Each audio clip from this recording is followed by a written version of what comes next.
एक बार पुनः हम लोग आ गए हैं अपने लेक्चर एंड टॉपिक को आगे बढ़ाने के लिए। तो जैसा कि आप सभी लोग जानते हैं, हम लोग पढ़ रहे हैं ऑप्टिकल इंस्ट्रूमेंट, और ऑप्टिकल इंस्ट्रूमेंट में हम लोगों ने सिंपल माइक्रोस्कोप ख़त्म कर लिया।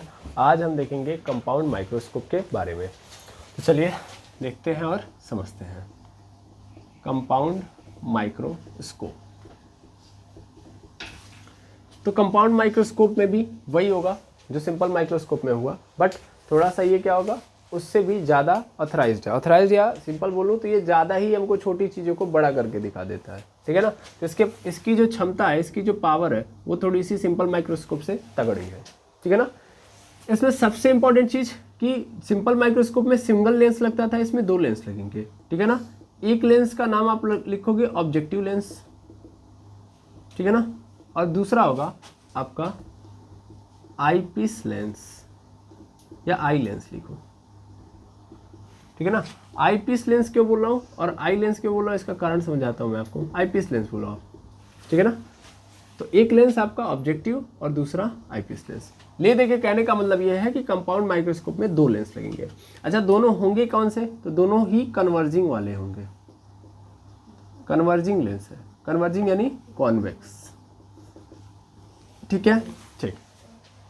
ऑब्जेक्टिव लेंस का मतलब ये ऐसा लेंस जो ऑब्जेक्ट के पास हो, ठीक है ना, जो कहाँ होगा, ऑब्जेक्ट के पास। और आईपीस लेंस मतलब जो आई के पास होगा, ठीक है, इसलिए इसको आईपीस लेंस बोला जाएगा, ठीक है।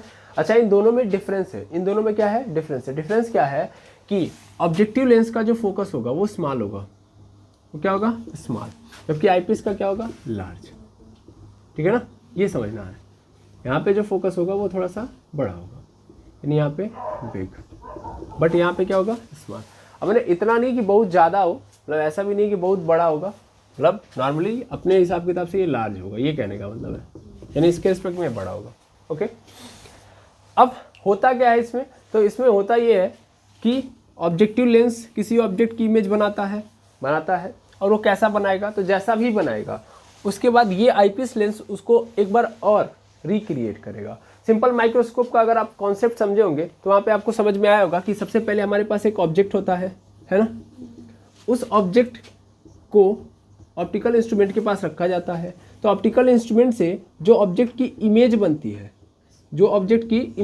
है, ये इमेज हमारी आँखों के लिए एज अ ऑब्जेक्ट काम करती है, ठीक है ना, एज अ ऑब्जेक्ट काम करती है। और हमारी जो आंखें हैं वो रियल ऑब्जेक्ट को ना देख के इस ऑप्टिकल इंस्ट्रूमेंट द्वारा बनाए गए इमेज को एज अ ऑब्जेक्ट मान के देख रही होती हैं। और इससे फ़ायदा ये होता है कि जो ऑब्जेक्ट है वो हमारी आंखों के पास अगर डायरेक्टली आ रहा है तो बहुत छोटा एंगल क्रिएट करेगा, लेकिन ऑप्टिकल इंस्ट्रूमेंट इस ऑब्जेक्ट की वो इमेज क्रिएट करती है जिसके कारण जब ये ऑब्जेक्ट के रूप में काम करता है, यानी ये जो इमेज है हमारी आंखों के लिए जब एज अ ऑब्जेक्ट काम कर रहा होता है, तो उस दौरान जो विजुअल एंगल है वो इंक्रीज हो जाता है, ठीक है। और मेनली आप सबको पता है कि हम माइक्रोस्कोप पढ़ रहे हैं, तो माइक्रोस्कोप में हम करते क्या है एक्चुअल में, तो माइक्रोस्कोप का फिनोमिना ही यही है, सिंपल प्रिंसिपल यही है कि भैया हम एक्चुअल में हाइट ऑफ ऑब्जेक्ट को बढ़ाते हैं, यानी माइक्रोस्कोप हाइट ऑफ ऑब्जेक्ट को बड़ा करके दिखाएगा, ठीक है ना, इंक्रीज कर रहा होगा, ठीक है, जिससे विजुअल एंगल क्या होगा, इंक्रीज हो जाएगा, ठीक है। इस बात को कभी मत भूलिएगा कि ये एक्चुअल में एक ही कॉन्सेप्ट यूज कर रहा है, और वो है ऑब्जेक्ट की हाइट को बड़ा करके दिखाना, ठीक है ना, ऑब्जेक्ट की हाइट को बड़ा करके दिखाना। तो चलिए आइए समझते हैं कि आखिर कंपाउंड माइक्रोस्कोप में कैसा फिनोमेना हो रहा होगा, ठीक है। तो मैं सबसे पहले एक डायग्राम यहाँ पे ड्रॉ करूँगा, उस डायग्राम के थ्रू आपको समझाऊंगा, साथ में ही डायग्राम बनाया जाएगा, लेकिन सबसे पहले आप ये चीज़ें आप नोट कर लें। चलिए ध्यान देंगे, तो सबसे पहले हम एक लेंस यहाँ पे रखेंगे ऐसे, ठीक है। ये कौन सा लेंस है, ये ऑब्जेक्टिव लेंस है, ठीक है, ऑब्जेक्टिव लेंस। जैसा कि मैंने बताया था कि इसका अपर्चर या मेनली फोकस जो होता है स्मॉल होता है, ठीक है, ठीक। अब ध्यान देंगे, इसके सामने मैंने एक ऑब्जेक्ट को रखा, तो सबसे पहले आप सबको पता है कि अगर ये लेंस है तो लेंस के पास ऑप्टिकल सेंटर होता है, ठीक है, और एक प्रिंसिपल एक्सिस होगी, और वहाँ पे मैंने प्रिंसिपल एक्सिस पे मैंने क्या कर दिया, यहाँ पे किसी को रख दिया, किसी को मतलब सिंपली किसी ऑब्जेक्ट को रख दिया। ऑब्जेक्ट क्या अपने आप में छोटा है, तो जैसा मैंने बताया कि एफ बड़ा स्मॉल है, तो मैंने जो भी रखा है ऑब्जेक्ट वो एक्चुअल में एफ से क्या है, थोड़ा सा परे है, मतलब ये मेरा एफ है और ऑब्जेक्ट यहाँ पे रखा गया है। इस केस में अगर मैं इमेज फॉर्म करूँ तो इमेज कैसी फॉर्म होगी सर? यहाँ से सबसे पहले तो एक किरण सीधे जाएगी, सीधे जाने के बाद इसका जो फोकस होगा वहाँ से ऐसे निकल लेगी, है ना, इसके फोकस से निकल लेगी। ठीक है, ध्यान देंगे, हमें अभी इस पर काम नहीं करना है कि एफ है क्या है क्या नहीं है। दूसरी रेज जो होती है ऑप्टिकल सेंटर से बिना मुड़े निकल जाती है। अगर ऐसा हुआ तो इमेज यहाँ पे फॉर्म होगी कि नहीं होगी? यहाँ पे इमेज बन गई और इमेज कैसा बनी सर? उल्टा बनी, है ना। इमेज सीधा बनी है कि उल्टा बनी है? उल्टा बनी है। तो इमेज यहाँ पे ऐसे बन चुकी है। ओके जी, अब इसके बाद की कहानी समझिएगा। ये जो इमेज है, ध्यान दीजिएगा, इसको इस लेंस ने क्या किया? उल्टा कर दिया है। अब ये जो इमेज है अब मुझे दूसरे लेंस से देखना है, और ये दूसरा वाला जो लेंस है एक्चुअल में इसका एफ जो है वो थोड़ा सा लार्ज है। ठीक है, एफ लार्ज होने का मतलब ये है कि ध्यान से समझिएगा, एफ अगर लार्ज होगा तो जाहिर सी बात है इसका कवरिंग एरिया ऐसा था कि यहाँ पे एफ था और ये जो चूंकि छोटा था तो बहुत नज़दीक था तो ऑब्जेक्ट हमेशा क्या था? एफ से परे था। एफ से क्या था? परे। लेकिन अगर मान लो बड़ा हो जाए, अगर ये एफ की कवरिंग एरिया बड़ी है तो ऑब्जेक्ट जाहिर सी बात है कि एफ और ऑप्टिकल सेंटर के बीच में आएगा, है ना।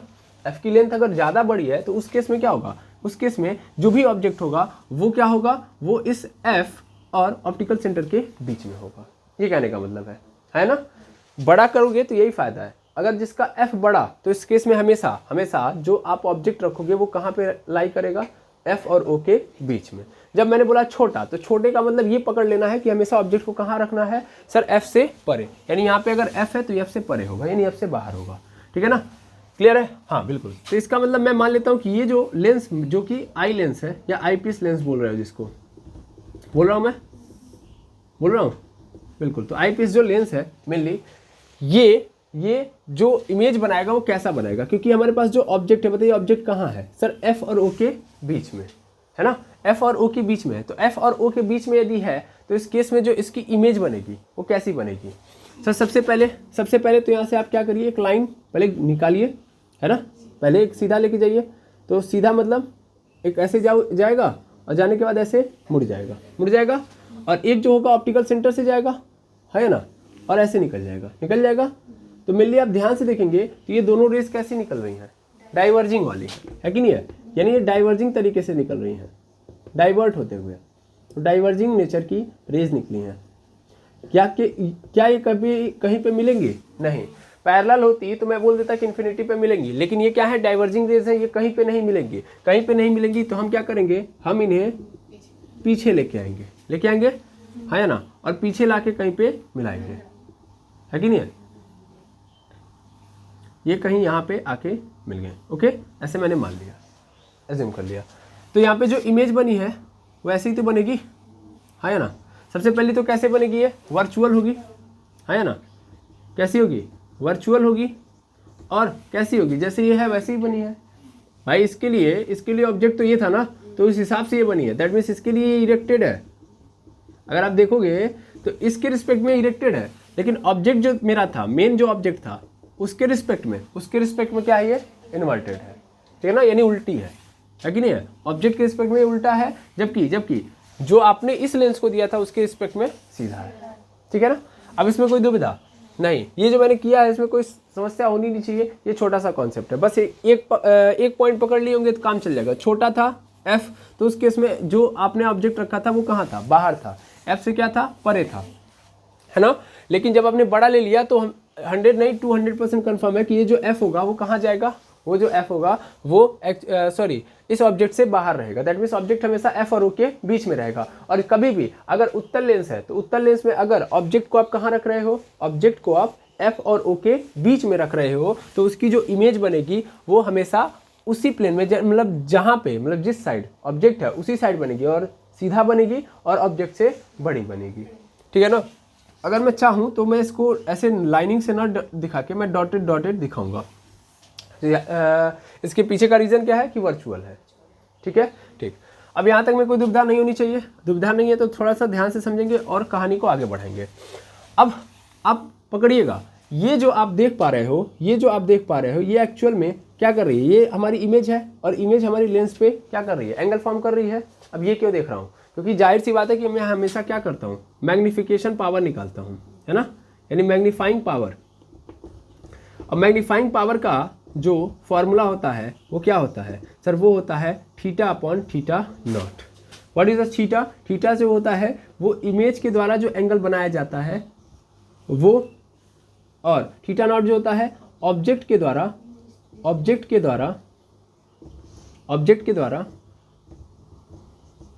डी डिस्टेंस पे, डी यानी least distance of clear vision, LDCP पर,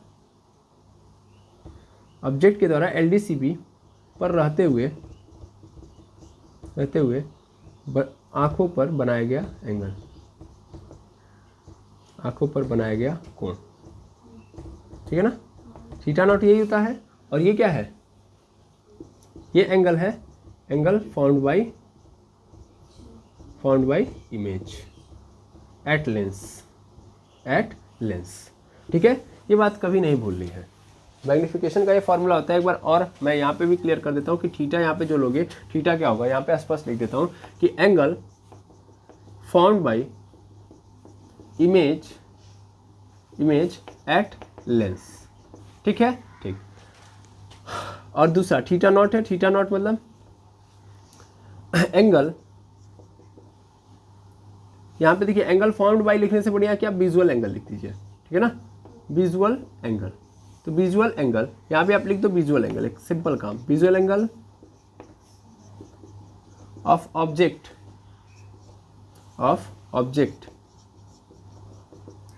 when it is kept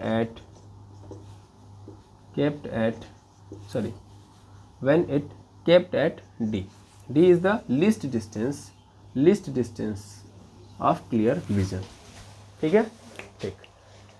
तो हमें क्या करना होता है? हमेशा मैग्नीफाइंग पावर देखना होता है। मैग्नीफाइंग पावर से हम क्या करते हैं? हम ये पता करते हैं कि हमारी जो इमेज बनी है वो पहले के गुना कितना बड़ी बनी है। कितना बड़ी बनने का कारण ये है कि हम यहाँ से एक्चुअल में पता कर रहे होते हैं विजुअल एंगल, यानी पहले जो मेरा विजुअल एंगल था जब मैं उसको कहाँ रख रहा था? List distance of clear vision. List distance of clear vision यानी डी, डी मतलब 25 सेंटीमीटर। ठीक है? 25 सेंटीमीटर पे जब मैं उस ऑब्जेक्ट को रख रहा था तब वो ऑब्जेक्ट मेरी आंखों के साथ कितना कोण बना रहा था। और अब जबकि मैंने दो लेंसेस लगा दिए हैं तो उस केस में इन दोनों ने कितना गुना बढ़ा दिया।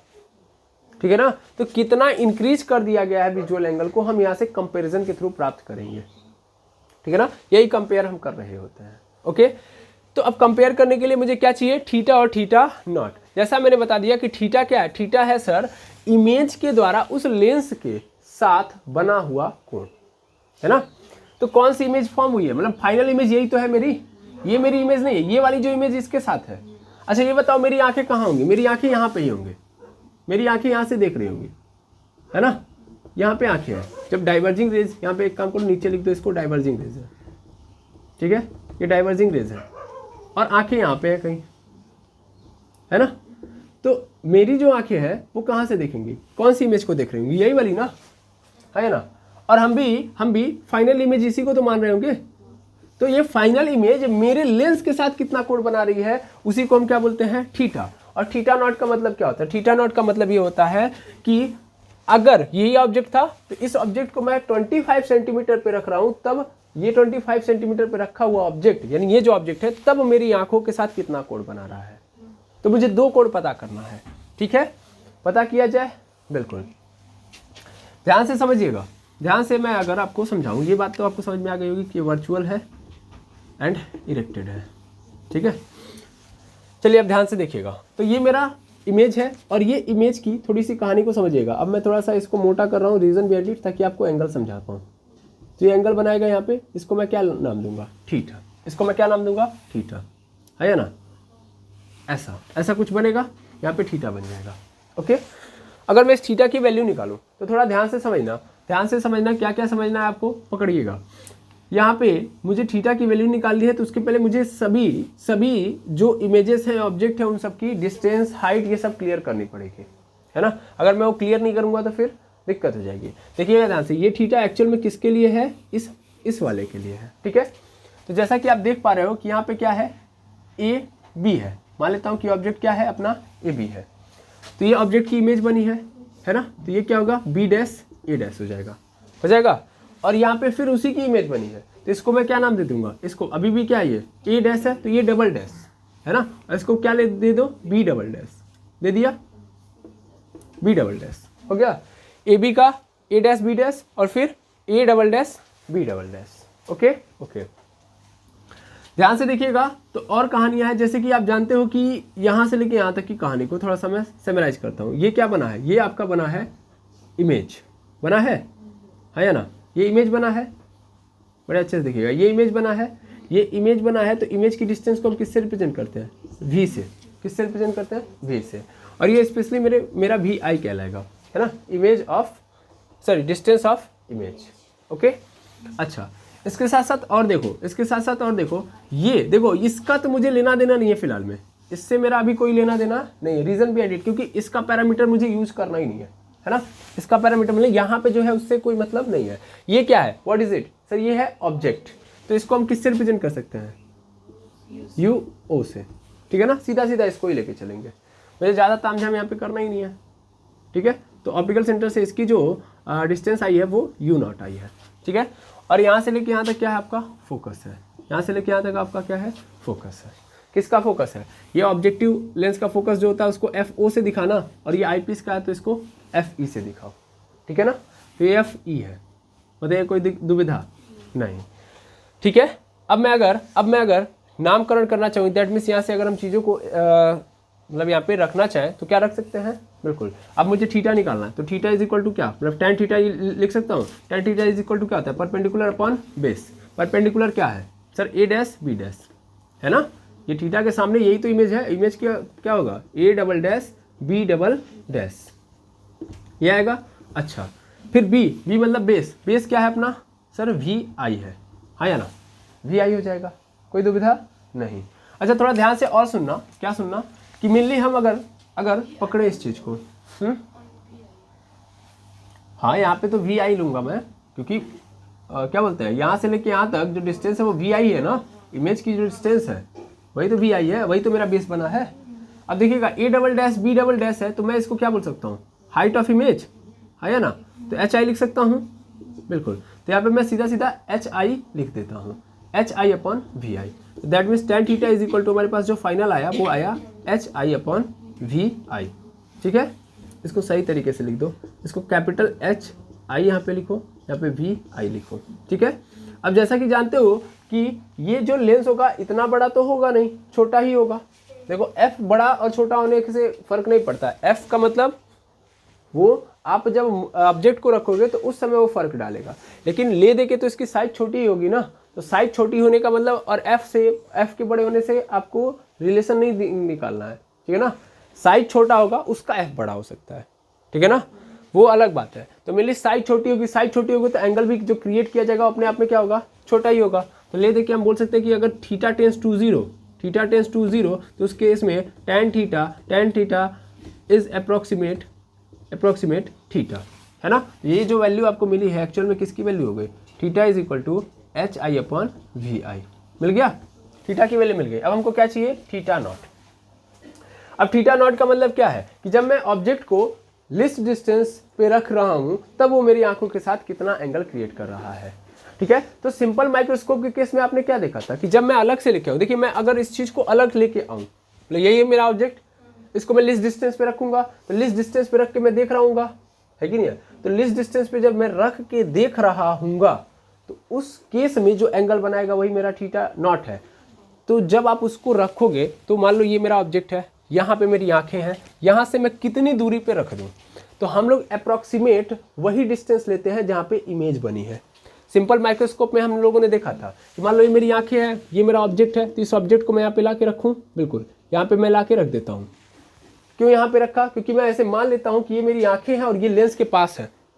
तो मान लो ये मेरी लेंस, ये मेरी आंख हो गई, और यहाँ से 25 सेंटीमीटर एग्जैक्ट जानते हैं कहाँ पड़ रहा है, जहाँ पे ये इमेज बनी हुई है, समझ पा रहे हैं। तो ऐसे मैं एज्यूम कर लूँगा, तो यहाँ पे मैंने अपने ऑब्जेक्ट को यहाँ पे प्लेस कर दिया, और मैंने क्या बोला था कि ये मेरी आंखें चूंकि लेंस के एकदम नज़दीक है तो मैं इस लेंस को ही अपनी आंखें मान लूँगा, और इस केस में मैं ये देखूंगा कि ये ऑब्जेक्ट मेरी आंखों के साथ कितना एंगल बना रहा है ना। ऐसी कहानी होगी, बिल्कुल। तो मैंने मान लिया इसने जो कोण बनाया है वो है थीटा नॉट। अगर मैं इस थीटा नॉट को निकालना चाहूँ तो कैसे निकालूंगा, बड़ा आसान है, आसान है। थीटा की वैल्यू मिल चुकी है, इसको आप लोगों ने नोट डाउन भी कर लिया होगा। इन सबको मैं यहाँ से मिटा दे रहा हूँ, ठीक है। अब देखिएगा ये क्या है, ये है वी आई। अब ध्यान देंगे तो अगर मैं थीटा नॉट निकालूं तो यहाँ पे मैं क्या लिख सकता हूँ, टेन थीटा नॉट, है ना, ten theta not. Ten theta not का मतलब ध्यान से देखेंगे ये क्या था, ए बी ही था ना, यहाँ पे ए बी ही था। और ध्यान दीजिएगा मैं मान लेता हूँ कि इसकी जो हाइट है एच ओ है, एच ओ मतलब हाइट ऑफ ऑब्जेक्ट, ठीक है बिल्कुल। तो अब टेन थीटा नॉट अगर मैं निकालूँ तो यहाँ पे परपेंडिकुलर अपॉन बेस होगा। मैं यहाँ से देख रहा हूँ, यहाँ से, तो ये परपेंडिकुलर और यहाँ से लेके यहाँ तक बेस। तो परपेंडिकुलर क्या है आपका सर, ए बी है, ए बी है। बेस क्या है सर, यहाँ से लेके अगर मैं ओ को मान लूँ तो ओ से लेके बी तक, है ना, ओ बी तक। यहाँ पे देखना, यहाँ पे बी डैश था इसके लिए, ठीक है ना। तो A B upon O B होगा। अब देखो ए बी की वैल्यू कितनी है, ए से लेके बी कितना है सर, ये अगर हाइट ऑफ ऑब्जेक्ट ये था तो ये भी हाइट ऑफ ऑब्जेक्ट है, ये है ना, क्योंकि भाई चेंज तो नहीं ना कर सकता मैं, ऑब्जेक्ट की हाइट तो वही रहेगी। तो यहाँ पे मैं लिख दूंगा एच ओ, ओ से लेके बी कितना है, तो ओ से लेके ई ओ से लेके बी, सॉरी ओ से लेके बी मैंने माना है कि मैंने लिस्ट डिस्टेंस पे रखा है, तो एक्चुअल में क्या होगा डी, है ना, मेरे हिसाब तो डी पे मैंने रखा है ना। लेकिन मुझे ये देखने में नजर आ रहा है कि एक्चुअल में बी और डी मतलब वी आई और डी एक्चुअल में एक ही है। यानी जब मैं लिस्ट डिस्टेंस पे ऑब्जेक्ट को रख रहा हूं तो मुझे पता चला बाद में, लेंस को जब देख रहा था तो पता चला कि इमेज भी उतने ही डिस्टेंस पे बन रही है, क्योंकि वहीं पे मुझे क्लियर दिखाई देगा ना। इसीलिए मैं डी को वी आई भी लिख सकता हूँ, D is equal to V I लिख सकता हूँ। तो D is equal to V I भी मैं लिख सकता हूँ। तो टेन थीटा नॉट की वैल्यू मिल रही है ना, इस चीज को यहाँ पे पुट कर दो। तो tan theta naught is equal to H naught upon V I हो जाएगा। आ गया बिल्कुल। अब ये जो आया है इसको आप समझो कि यहाँ पे भी वही कहानी होगी। मेरी आंखें तो बहुत बड़ी है कि नहीं, बहुत बड़ी तो नहीं है, हमारी आंखें भी बहुत छोटी हैं। तो छोटी है तो इसके इसमें हम क्या बोल सकते हैं कि थीटा नॉट क्या होगा, बहुत छोटा होगा। Theta naught tends to 0। तो अगर थीटा नॉट टेंस टू 0 तो टेन थीटा नॉट अप्रॉक्सीमेट 0 हो जाएगा। और अगर ये 0 हो गया तो इस सॉरी 0 कह रहा हूँ मैं, थीटा नॉट के बराबर हो जाएगा, है ना। तो यहाँ पे मैं क्या लिख सकता हूँ, theta naught is equal to H naught upon V I, H naught upon V I हो गया। अब ध्यान से देखिएगा तो ये मेरे सामने आ चुका है। तो थीटा नॉट मिल चुका है और थीटा पहले से मिल चुका था। तो थीटा इज इक्वल टू क्या था, हमने देखा था एच आई अपॉन वी आई था कि नहीं था, बिल्कुल। अब मुझे मैग्नीफिकेशन का फॉर्मूला पता करना हो तो एम इज इक्वल टू क्या मिल जाएगा मुझे, एम इज इक्वल टू मुझे मिल जाएगा थीटा अपॉन थीटा नॉट, यही माना था। थीटा की वैल्यू कितनी आई है, थीटा की वैल्यू बताइए, एच आई अपॉन वी आई आया है। और थीटा नॉट की वैल्यू कितनी आई है, H O upon V I, V I से V I cancel, H I upon क्या आ गया, H I upon H O. और ये हो गया आपके एम का मान। इसको आप सबसे पहले नोट डाउन करेंगे। चलिए अब एक चीज़ और समझ लीजिए, जैसा कि आपने देखा कि अभी m इज इक्वल टू हमारे पास आ चुका है H I upon H O, ठीक है, ठीक। तो अगर हम ये भी पता करना चाहें कि चूंकि दो लेंसेस हैं और इन दोनों लेंसेस के बीच का डिस्टेंस कितना है, मतलब ये भी एक लेंस है ये दूसरा लेंस है, तो दोनों के बीच का अगर हम डिस्टेंस पता करना चाहें, यानी कितने दूरी पे रखे गए हैं दोनों लेंस, तो कैसे पता करेंगे। तो ध्यान से देखिएगा, तो इस केस में मगर अगर मैं यहाँ से देख रहा हूँ, जैसे यहाँ पे ये पूरा पोर्शन है, ठीक है ना, ये एक लेंस है ये एक दूसरा लेंस है। इस लेंस के लिए ये क्या है, व्हाट इज इट सर, ये क्या है, ये ऑब्जेक्ट है। तो अगर मैं यहाँ से यहाँ तक देखूँ तो ये क्या होगा, यू ई होगा यू ई। ई क्यों बोल रहा हूँ, कारण आपको समझ में आ रहा होगा, डिस्टेंस लिया गया है फ्रॉम द आई पीस, इसलिए मैंने यू ई ले लिया। और ये क्या है, व्हाट इज इट सर, ये वी ई है ना, वी ई होगा, यस और नो, क्योंकि इस लेंस के लिए ये इमेज है और इस लेंस के लिए ये ऑब्जेक्ट है। समझ पा रहे हो ना, इस लेंस के लिए क्या बना है, इसका इमेज, इस लेंस के लिए ये इमेज है और इस लेंस के लिए ये ऑब्जेक्ट है। तो इसलिए मैंने बोला कि जैसे सॉरी ऑब्जेक्टिव है तो यहाँ पे वी ओ लेंगे, वी ओ, ठीक है ना, यहाँ पे वी ओ ले लेंगे। तो मिलने क्या है, ये क्या है ऑब्जेक्ट, इमेज की डिस्टेंस है तो वी ओ ले लूँगा, और यहाँ से क्या है यू ई यानी ऑब्जेक्ट की डिस्टेंस। अगर मुझे लेंस डिस्टेंस निकालना हो between two lenses, distance between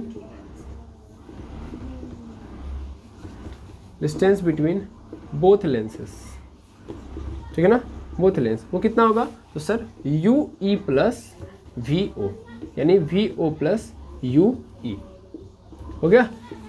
ध्यान से देखेंगे तो ये आ गया। ठीक है, अब ये तो बड़ा आसान था, कोई दुविधा नहीं होनी चाहिए। अब थोड़ा सा आप कहानी को एक नया मोड़ देते हैं और बड़े इंटरेस्टिंग तरीके से हम समझते हैं। जैसे ये जो आप m निकाल रहे हो, इसको आप क्या बोल रहे हो, आवर्धन क्षमता, ठीक है ना, आवर्धन क्षमता। ये आप जो देख रहे हो एक्चुअल में पहली बार नहीं आपके सामने आया है, हम इसको बस आज स्पेशल तरीके से दिखा रहे हैं, लेकिन एक्चुअल में ये आपको लेंस और मिरर दोनों के अंदर मिला था, है ना। जहाँ पे आप देख रहे थे कि m इज इक्वल टू क्या रहा था, -v/u is equal to hi/ho। ये दुनिया जानती है बहुत पहले से इसको, है ना। ये वही वाला आवर्धन क्षमता है, ये कुछ और नहीं है, बस यहाँ पे हाईलाइट कर दिया गया इसको स्पेशल तरीके से। समझ पा रहे हैं। तो ये कहानी है कि एक्चुअल में जो आप लेके आ रहे हो ना, ये बार बार m को डिनोट कर रहे हो। ओके, इस केस में अगर मैं बात करूं तो सर इस लेंस का भी अपना एक मैग्नीफाइंग पावर होगा, इस लेंस का भी अपना एक मैग्नीफाइंग पावर होगा। यानी अगर मैं बात करूं तो इसका अपना होगा, तो इसको मैं MO लिख सकता हूं क्योंकि ऑब्जेक्टिव लेंस का होगा, तो ऑब्जेक्टिव लेंस का मैग्नीफाइंग पावर, और इसको मैं क्या लिख सकता हूं, ME यानी आईपीस लेंस का मैग्नीफाइंग पावर। और अगर मैं दोनों का क्या करना चाहता हूँ, इन दोनों को समराइज करके टोटल निकालना चाहता हूँ कि ये दोनों मिलकर कितना मैग्नीफाई कर पा रहे हैं किसी ऑब्जेक्ट को, तो उस केस में M निकालूंगा मैं, और ये जो M होगा वो MO इंटू ME के बराबर होगा कि नहीं होगा, दोनों के मल्टीप्लिकेशन के बराबर होगा। देखो मैं दो अलग अलग तरीके से काम कर रहा हूँ, है ना। पहला तो मैंने सिंपल तरीके से निकाली है, जैसे सिंपल माइक्रोस्कोप में निकाला था। अब मैं आपको इसको थोड़ा सा स्पेशल फील कराने के लिए यहाँ पे दिखा रहा हूँ कि देखो ये कुछ और नहीं है, ये पहले से जो चलता है वही है ना।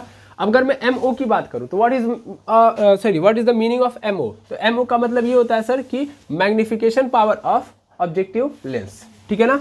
अब मैं ऑब्जेक्टिव लेंस का मैग्निफिकेशन पावर निकालना चाहूँ तो क्या कर सकता हूँ सर, सिंपल ये कहानी होती है इसके लिए कि जो ऑब्जेक्ट रखा गया उसकी हाइट कितनी है और जो इमेज बना है उसकी हाइट कितनी है ना। तो इमेज की हाइट को हम ऊपर रखते हैं और नीचे रखते हैं, यही तो होता है, यही होता है height of image, height of image upon height of object होगा। बिल्कुल सर, तो बस यही चीज मैं यहाँ पे लिख रहा हूँ, ध्यान से देखना। MO है तो MO को क्या लिख सकता हूँ, बताइए तो। MO मतलब ऑब्जेक्टिव लेंस के रिस्पेक्ट में ये ऑब्जेक्ट है, तो ये ऑब्जेक्ट की हाइट हो जाएगी AB, और ये इमेज बना है तो इमेज की हाइट हो जाएगी A', तो मैं यहाँ पे लिख सकता हूँ A' अपॉन AB, हाँ या ना, इंटू ME मतलब आई पीस लेंस का मैग्नीफाइंग पावर। इसके लिए ऑब्जेक्ट कौन है, ये है, और ये A', ऑब्जेक्ट की हाइट, और ध्यान दीजिएगा A', ये क्या हो जाएगा, इमेज की हाइट। तो सबसे पहले इमेज की हाइट लिखता हूँ A', और नीचे क्या आ जाएगा A', कैंसिल आउट हो गया। देखो यहाँ से भी क्या मिल गया, M is equal to A', upon पूरे के नीचे AB, आगे कि नहीं आ गया। और A', क्या है सर, ये हाइट ऑफ इमेज है अपॉन पूरे के नीचे हाइट ऑफ ऑब्जेक्ट, आया कि नहीं आया। तो इस तरीके से भी आ गया, ठीक है। अभी तो ये जो आपको दिख रहा है ये बड़ा आसान चल रहा है, तो ऐसे इसके अंदर अब हम एक नई चीज़ों को लेके आएंगे। देखिए हम लोगों ने सिंपल माइक्रोस्कोप का कॉन्सेप्ट समझ लिया था, फिर कंपाउंड माइक्रोस्कोप के पास तुरंत चले आए और कंपाउंड माइक्रोस्कोप को भी यहाँ पे समझ लिया। अब जरूरत है दोनों को सैमराइज करने का, ठीक है ना। दोनों को सैमराइज क्यों करूंगा, मैं समझा रहा हूँ मैं। अब मैं अगेन यहाँ से लौट रहा हूँ सिंपल माइक्रोस्कोप के पास, सिंपल माइक्रोस्कोप के कुछ कॉन्सेप्ट को आपको समझाऊंगा और उन कॉन्सेप्ट को यहाँ पे लाके ऐड करूंगा, ठीक है। तो यहाँ तक अगर आप लोगों ने नोट कर लिया तो अच्छी बात है, और समझ लिया तो और अच्छी बात है। अब सिंपल माइक्रोस्कोप पे थोड़ा लौट चलते हैं और देखते हैं वहां की कहानी को। चलिए अब सिंपल माइक्रोस्कोप की कहानी को ऐड करिए अपनी स्टोरी में। यहाँ पे सिंपल माइक्रोस्कोप के लिए आपने क्या लिया है, एक लेंस ले लिया है। लेंस यहाँ पे रख दीजिए और ध्यान से समझिएगा। आपने जो इमेज रखा था, ठीक है ना, वो कहाँ पे रखा था, F और O के बीच में, है ना। F और O के बीच में आपने किसको रखा हुआ है, अपने ऑब्जेक्ट को रखा हुआ है। ये आपका क्या है, ऑब्जेक्ट है। यहाँ से एक किरण ऐसे निकल रही थी, ये ऐसे चली जा रही थी और दूसरी ऑप्टिकल सेंटर से निकल के चली जा रही थी, और दोनों कैसा नेचर दिखा रही थी, डाइवर्जिंग नेचर, जैसा कि सेकेंड लेंस में हुआ था कंपाउंड माइक्रोस्कोप में, ठीक है। तो फिर आपने क्या किया, इसको पीछे घुमाया और ला के कहीं पे ऐसे मिला दिया, है ना, मतलब मिल रही हैं ऐसा मैं मान लेता हूँ। तो यहाँ पे एक इमेज फॉर्म हुई। ये इमेज कैसी है, सर वर्चुअल है ना। जैसा कि सेकंड वाले में हुआ था, सब कुछ जैसा सेकंड में हुआ है वैसे ही होगा यहाँ पे। वर्चुअल है और इरेक्टेड है, इरेक्टेड मतलब सीधी है ना, बिल्कुल। तो ये कहानी बन गई, बिल्कुल। अब यहाँ से आप क्या कर रहे थे, सब कुछ देख रहे थे, बिल्कुल। अब यहाँ से लेके यहाँ तक जो होगा वो क्या होगा, u होगा। यहाँ से लेके यहाँ तक क्या होगा, v होगा। इसमें तो कोई दुविधा नहीं थी। ये हाइट ऑफ ऑब्जेक्ट है और ये हाइट ऑफ इमेज है, ठीक है ना। मैं इसको नाम दे देता हूँ, अगर ये a है b है तो ये क्या हो जाएगा a डैश b डैश हो जाएगा ना, a डैश b डैश, ठीक है। हम लोगों ने इसका क्या निकाला था, m निकाला था। तो m इज इक्वल टू हमारे पास आया था HI अपॉन HO। इसमें तो कोई दुविधा है भी नहीं और ना होनी चाहिए, तो यही होता भी है, ठीक है ना। टेंशन किस बात का। मेनली अब हम कहानी को आगे बढ़ाएंगे। कहानी को आगे बढ़ाने का मतलब अब हम निकालेंगे HIHO को एक रियल रूप में। मतलब अगर मेरा HIHO है तो क्या सिर्फ यही लिख सकता हूँ, नहीं सर, मैं इसको लिखना चाहूँ तो V और U के फॉर्मेट में भी लिख सकता हूँ, है ना। V और U के फॉर्मेट में भी इस M को लिख सकता हूँ। अभी तक जो M निकाल के लेके आ रहा हूँ मैं, वो सिर्फ और सिर्फ हाइट के रेफरेंस में दिया गया है, या हाइट के रिस्पेक्ट में बातें चल रही है सिर्फ और सिर्फ, ठीक है। लेकिन मैं अगर इसको लिखना चाहूँ तो मैं डिस्टेंस के टर्म में भी लिख सकता हूँ। अब डिस्टेंस के टर्म में लिखूंगा तो कुछ हमें फ़ायदे नज़र आएंगे। वो फ़ायदा क्या, उसको मैं समझाना चाहता हूँ। तो मेरे लिए पहले ये बताइए कि यहाँ पे V और U कैसा होगा। What is V? V sir distance है इमेज का, है ना। अच्छा, वो लेंस के किस साइड है, लेफ्ट साइड है, तो किस में होगा, निगेटिव होगा। अच्छा, लेंस के राइट साइड में जाओगे तो पॉजिटिव होती है वैल्यू, मतलब ऑप्टिकल सेंटर के लेफ्ट में रहोगे तो निगेटिव, ऑप्टिकल सेंटर के राइट में जाओगे तो वैल्यू क्या होगी, पॉजिटिव। यहाँ पे दोनों U और V क्या है, लेफ्ट साइड में है ना। तो दोनों के दोनों किस में होंगे, माइनस में। देखिए यहाँ पे हाइट में भी सेम कहानी होती है। जब ये कहाँ बनेगा, ऊपर, यानी ऊपर बनेगा तो पॉजिटिव और नीचे बनेगा तो निगेटिव। यही कॉन्सेप्ट रखना है। फॉर्मूला मत याद रखिए कहाँ पे कौन सा माइनस लगाना है कौन सा प्लस, वो तत्कालिक आप खुद लगा दीजिएगा, ठीक है, करंट सिचुएशन में। हाँ, जब न्यूमेरिकल लगा रहे तब फॉर्मूला अच्छे से समझ में आना चाहिए। यहाँ पे देखिए, इधर पॉजिटिव इधर निगेटिव, तो ये दोनों की दोनों किस में है, निगेटिव है, तो यहाँ पे दोनों निगेटिव हो जाएंगे। तो कट जाएगा, क्या आ जाएगा अपने पास, M is equal to HI upon HO is equal to V upon U होगा। मैं एक्चुअल में इसको कुछ देर के लिए स्टॉप करूंगा। मैं सिर्फ और सिर्फ M इज इक्वल टू क्या लेके चलूंगा, V अपॉन U।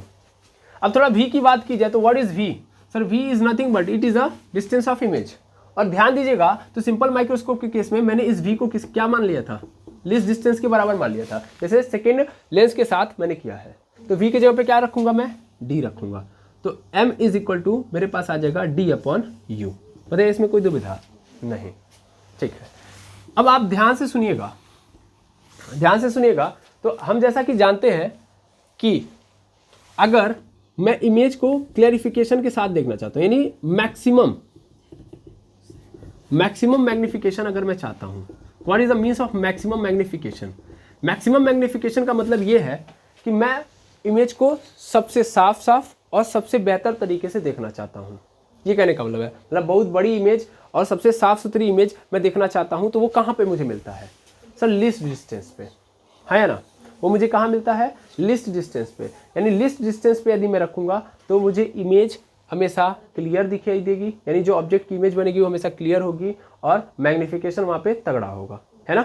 ऐसा हम लोगों ने नॉर्मली देखा भी है कि हमारी जो आंखें हैं वो 25 सेंटीमीटर पे सबसे बेहतर ढंग से काम करती हैं। सबसे बेहतर ढंग से मतलब उसको इमेज वहाँ पे तगड़ा दिखाई देता है। इस चीज़ को पकड़िए कि जो इमेज अच्छी दिखाई देती है वो least distance of clear vision पे ही दिखाई देती है ना, लीस्ट डिस्टेंस पे दिखाई देती है।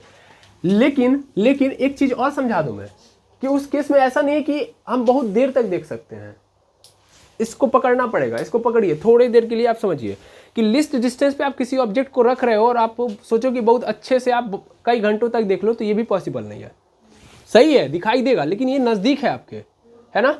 आप खुद ऑब्जर्व करिए कि अगर आप बहुत नज़दीक से किताब बैठ के पढ़ रहे हो तो कितने देर तक आपकी आंखें काम करेंगी, इस पर नहीं काम करेंगी, बहुत जल्दी ही क्या हो जाएंगी, डाउन हो जाएंगी। दैट मीन्स आपका सर दर्द करने लगेगा या ऐसी समस्याएं पैदा होने लगेंगी। इसका कारण क्या है? इसका कारण है उस समय सिलियरी मसल्स जो है कॉन्ट्रैक्ट करके रखी हुई है कि नहीं है?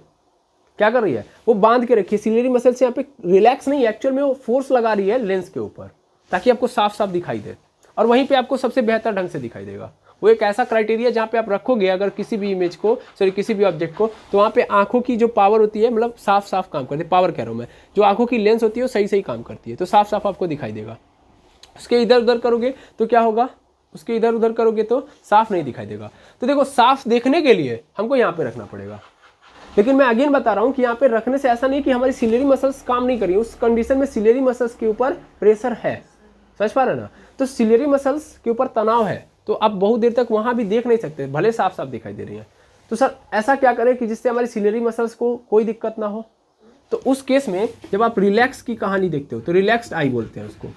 रिलैक्स्ड आई मतलब सिलेरी मसल्स आराम से है, ठीक है ना, कोई टेंशन नहीं है। यानी आप कब कोई ऑब्जेक्ट को कहाँ रखा जाए तो आप बहुत देर तक भी देखना चाहो तो कोई टेंशन ना हो, थोड़ा सा दूर है कि नहीं है। दूर मतलब उसको हम बोलते हैं इन्फिनिटी। यानी अगर कोई चीज़ बहुत दूर है और मैं यहाँ से देख रहा हूँ, तो नॉर्मली मैं अगर वहाँ तक देख रहा हूँ तो मुझे क्या करना पड़ेगा, कुछ करना पड़ेगा नहीं। अगर इन्फिनिटी पे आपने किसी ऑब्जेक्ट को रखा है तो मेरी सिलेरी मसल्स को काम करना ही नहीं पड़ेगा। मेरी सिलेरी मसल्स क्या है, अब चुपचाप क्या है, रिलैक्स है, मतलब जैसे हैं बस वैसे ही लेके बैठी हुई है, ज़्यादा तामझाम है ही नहीं। तो इस बात को पकड़िएगा कि इमेज को क्लियर देखना है तो लिस्ट डिस्टेंस पे रखना पड़ेगा, लेकिन उस कंडीशन में क्या नहीं होगा, सिलेरी मसल्स प्रेशर में होंगे, उनके ऊपर एक प्रेशर होगा जिसके कारण वो दर्द करना स्टार्ट करेंगे। वहां पे दर्द तो पूरे आपके सर में दर्द होने लगेगा। लेकिन अगर मैं रिलैक्स कर रहा हूं तो इन्फिनिटी पे ऑब्जेक्ट को रखना पड़ेगा। हाँ, ये बात जरूर है कि इन्फिनिटी पे रखूंगा तो ऑब्जेक्ट मुझे साफ साफ नहीं दिखाई देगा, समझ में आ रहा ना। तो इसको एक साथ कनेक्ट करो कि अगर साफ साफ देखना है तो दर्द सहना पड़ेगा, और अगर आप दर्द सहना नहीं चाहते तो आपको साफ साफ दिखाई नहीं देगा, ठीक है। तो दो चीजें आती हैं, एक क्लियर इमेज और एक रिलैक्स आई, दो ही चीजें तो चाहिए हमको। अब आया समझ में, क्लियर इमेज और रिलैक्स आई, दो चीजें चलती हैं। अगर आप क्लियर इमेज देख रहे हो तो इसका मतलब मैक्सिमम मैग्नीफिकेशन होगा, वहां पे बात समझ में आ रही है, मैक्सिमम मैग्नीफिकेशन होगा। और मैक्सिमम मैग्नीफिकेशन के केस में आप जानते हो कि लिस्ट डिस्टेंस पे ये आपको मिलेगा, लिस्ट डिस्टेंस पे आपको मैक्सिमम मैग्नीफिकेशन मिलेगा, लेकिन उस कंडीशन में आंखें दर्द करेंगी कुछ देर बाद। यहाँ पे क्या होगा, आंखें नहीं दर्द करेंगी लेकिन उतना क्लियर मिलेगा नहीं। तो हम इन्हीं दोनों केसेस को डील करेंगे, ठीक है। चलिए ध्यान से देखिएगा, मैक्सिमम मैग्नीफिकेशन लिख दिया तो इसका मतलब तुरंत पकड़ लेना है कि जो इमेज होगी, जो वी होगा वो कहाँ होगा, डी पे होगा। क्यों आखिर मैंने ऐसा बार बार किया, अब आपको समझ में आ रहा होगा क्यों आखिर मैंने इमेज को डी पे रखा था, क्योंकि मुझे मैक्सिमम मैग्नीफिकेशन चाहिए था, इसीलिए v is equal to D बनाया था, सिंपल माइक्रोस्कोप के केस में भी और कंपाउंड में भी। आई थिंक आप समझ में आ गया होगा, क्योंकि हमको यहाँ पे ही मैक्सिमम मैग्नीफिकेशन मिलेगा। तो v इज इक्वल टू क्या हो चुका है, d हो चुका है, बिल्कुल। अब ध्यान से समझिएगा, मुझे v is equal to D put करना है। पुट करूँ मैं, कहाँ पे पुट करोगे, इस फॉर्मूले में 1/v is equal to 1/f is equal to 1/v minus 1/u। ये क्या है, व्हाट इज इट सर, ये लेंस का फॉर्मूला है ना, लेंस फॉर्मूला। ऐसे ही मिरर फॉर्मूला मिलेगा लेकिन बीच में क्या होगा, प्लस। अब ध्यान देना, यहाँ पे 1/f ऐसे ही रहेगा, इज इक्वल टू यहाँ पे क्या हो जाएगा 1/d, यहाँ पे हो जाएगा माइनस 1/u, क्योंकि v के जगह पे आपको d पुट करना है। 1/u चाहिए, इसको इधर बुला लो, इसको उधर फेंक दो, तो 1/u इज इक्वल टू क्या आ जाएगा, 1/u इज इक्वल टू मिल जाएगा हमको 1/d, और यहाँ पे माइनस 1/f मिल जाएगा। लेकिन थोड़ा ध्यान से समझो, f कहाँ पे होगा, सर f तो इस साइड होता है ना, ये है ना f। हम फोकल लेंथ कॉन्वेक्स लेंस के कंडीशन में कौन सा लेते हैं, यहाँ से लेके यहाँ वाला लेते हैं ना, ये मेरा f फोकल लेंथ कहलाता है, यस और नो, ये मेरा फोकल लेंथ है और मैं इसी को अपना मेन मानता हूँ, यस और नो। देखो फोकस दूरियां, सॉरी दो फोकस होते हैं, एक इधर भी और एक इधर भी, लेकिन दोनों फोकस की डिस्टेंस तो सेम होगी ना। हम कौन सा लेते हैं, ये वाला, ठीक है ना। तो ये मेरा फोकस होगा, क्लियर है। इसको आप क्या ले लो, इसको आप f2 ले लो, है ना, ये आपका f2 हो जाएगा, और ये आपका क्या है, f1 है, वो तो लिखा ही है, ठीक है। तो हम हमेशा ये वाला लेते हैं, और ये वाला लेने का मतलब ये तो पॉजिटिव है कि नहीं है, पॉजिटिव है, तो मैं इसको क्या लूंगा, पॉजिटिव कि निगेटिव लूंगा। भाई यहाँ पे निगेटिव है, पहले पकड़ो इसको, यहाँ पे क्या है, निगेटिव। अगर मैं इसको ले रहा हूँ तो पॉजिटिव है, तो इसका मतलब इसको भी क्या करना पड़ेगा, पॉजिटिव। क्या ऐसा पॉसिबल है कि मैं इसको पॉजिटिव कर सकता हूँ,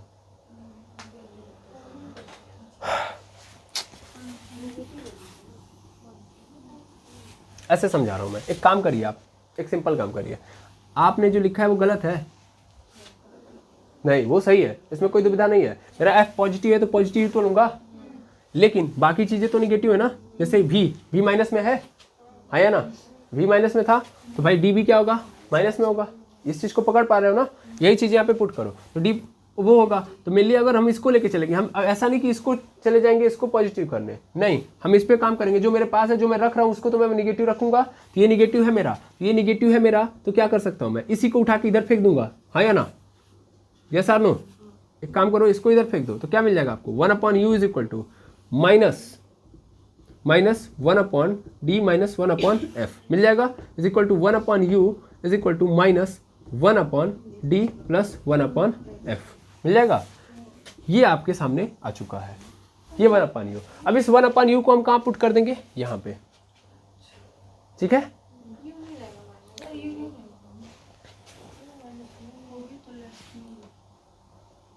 कहाँ पे,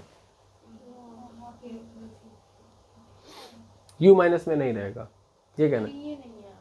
अच्छा पॉज करिए, बता रहे हैं।